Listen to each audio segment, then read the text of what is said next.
Je crois qu'il a été perçu très bien, que ça a été une totale réussite dans la forme au moins.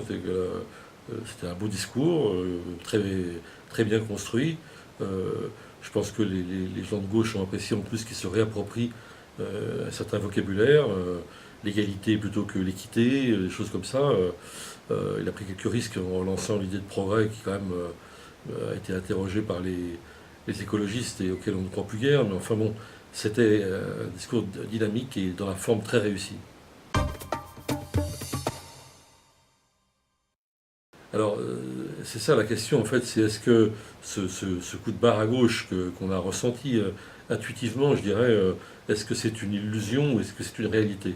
Alors, il y a une petite part de réalité, je crois, je l'ai dit, ne serait-ce que dans un certain vocabulaire, des références, mais il y a une bonne part d'illusion aussi, et on voit ça quand on débouche précisément sur les questions concrètes, on en saura un peu plus très bientôt avec le programme, mais il a déjà donné suffisamment d'éléments pour qu'on constate, hélas, que ça ne bouge pas beaucoup. Sur les retraites, je pense que c'est un peu un enterrement de première classe.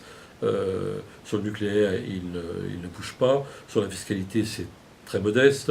Donc à peu près tout.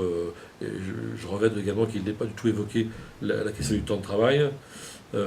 Sur à peu près toutes les questions qui ont été concrètes, précises, on voit que c'est très très prudent. Le moins qu'on puisse dire, c'est que c'est très prudent. Pour ce qui me concerne, en tout cas, à l'heure actuelle, non. Non, je pense que le premier tour a sa place et que le piège du vote utile, il faut le refuser autant qu'on peut. C'est la démocratie, l'institution est faite comme ça, donc je ne pense pas qu'il ait, disons, pris l'espace politique d'un Mélenchon, par exemple. Bon, le cas d'Eva Joly est un peu plus compliqué parce qu'elle a ses propres problèmes, elle n'est pas dans une dynamique ascendante, c'est moins qu'on puisse dire.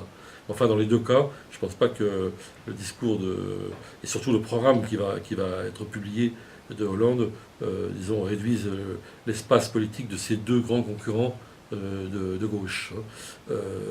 Cela dit, évidemment, ce qui est quand même très très précieux, c'est qu'il a convaincu, je pense, toute une partie de la population qu'il était amplement capable de battre Sarkozy au deuxième tour.